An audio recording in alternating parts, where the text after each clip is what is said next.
कांग्रेस ने इस पूरे विवाद के लिए कांग्रेस जिस तरह से जिम्मेदार ठहराया है, न्यूज नेशन से बातचीत में राशिद अल्वी ने कहा है कि बीजेपी संविधान के खिलाफ काम कर रही है। उन्होंने इस पूरे घटनाक्रम के पीछे बीजेपी का हाथ बताया।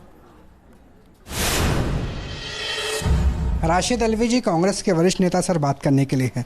सर, जब मतदान हुआ था लोकसभा का, उसी वक्त ये कहा जा रहा था कि मध्य प्रदेश और कर्नाटक दोनों में बीजेपी सरकार बनाने की कोशिश करेगी, और ऐसे में आपके इतने विधायकों का इस्तीफा होना कांग्रेस की तरफ से क्या पहले सोचा नहीं गया, या अध्यक्ष पद राहुल गांधी को मनाने में ज़्यादा व्यस्त रह गई कांग्रेस? देखिए, भारतीय जनता पार्टी और उनकी सरकार, प्रधानमंत्री इन सारे मामलात के अंदर एक्सपर्ट हैं। उनके लोकतंत्र को मजबूत करने का तरीका ही ये है कि दूसरी पार्टीज के एमएलएस को लालच दिया जाए, डराया जाए, तोड़ा जाए और अपनी सरकार बनाई जाए। ये काम पहले उत्तराखंड में वो कर चुके हैं, मणिपुर, मेघालय, गोवा, कितनी मिसालें हैं। अब वो कर्नाटका में कर रहे हैं, और ये सिलसिला मुझे नहीं लगता कि भविष्य में रुकने वाला है। तो यानी कमज़ोर विपक्ष भी नहीं चाहिए, विपक्ष विहीन संसद या फिर विधानसभा की स्थापना चाहते हैं। टीडीपी की बात हो, इनेलो की बात हो, टीएमसी की बात हो, या कांग्रेस?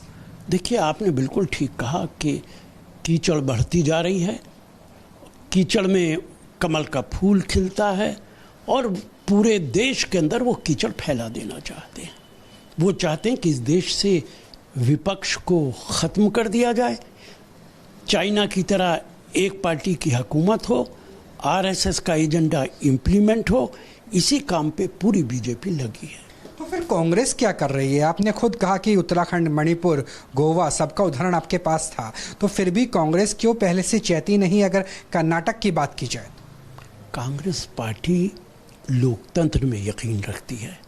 हम वो हरबे इस्तेमाल नहीं कर सकते जो बीजेपी इस्तेमाल करती है।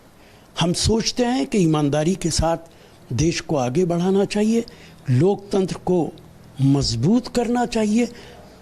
कांग्रेस पार्टी ये नहीं मानती कि लोकतंत्र को ताक में रख दिया जाए, संविधान के साथ खिलवाड़ की जाए।